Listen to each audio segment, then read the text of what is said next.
নারী এবং পুরুষের সংখ্যা প্রায় সমান, কোনো কোনো ক্ষেত্রে নারীর সংখ্যা বেশি। মানে আগে তো কৃষকরাই করতো এবং বাড়িতে ধান নিয়ে আসলে তখন নারীর অংশগ্রহণ ছিল। এখন খোদ মাঠের মধ্যে নারীর অংশগ্রহণ সংখ্যা বৃদ্ধি পাওয়ার একটা বড় কারণ হচ্ছে কোনো আসলেই কৃষিকাজে আর আগ্রহ নেই। যারা বিদেশে যাচ্ছেন, টাকা পাঠাচ্ছেন, তারা ভিন্ন কিছু করছেন, এর সাথে সোশ্যাল প্রেস্টিজ, এই অনেকগুলো জিনিস যুক্ত হয়েছে।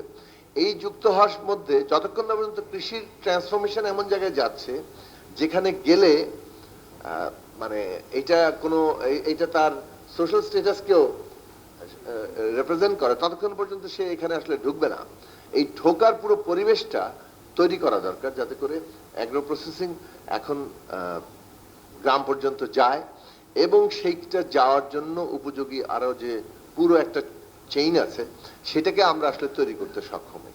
সেইটা অ্যাড্রেস করার শুরু হচ্ছে এবং প্রকল্পগুলোকে আসলে আমরা ওইভাবে সাজাতে চাইছি যাতে করে এইটাকে পুরোপুরি সাপোর্ট দেওয়া যায়।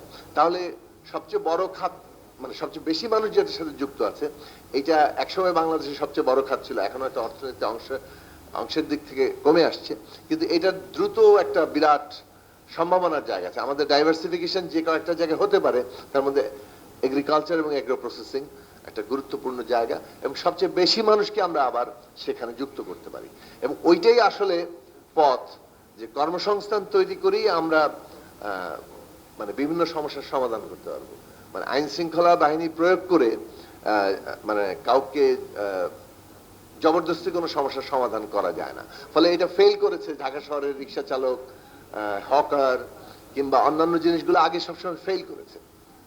আইন শৃঙ্খলা মেজর কিন্তু এটা সমাধান দিতে পারেনি এবং ভবিষ্যতেও এটা দিতে পারবে না। ফলে এই গভর্নমেন্ট এই লাইনে চিন্তা করছে না যে এটা ল এনফোর্সিং দিয়ে এটাকে কোনোভাবে একটা সমাধান করা, বরং চিন্তা করছে বিকল্প কর্মসংস্থান যত তৈরি হতে থাকবে ততই একটা কর্মসংস্থানের মধ্যে ভারসাম্য আসবে।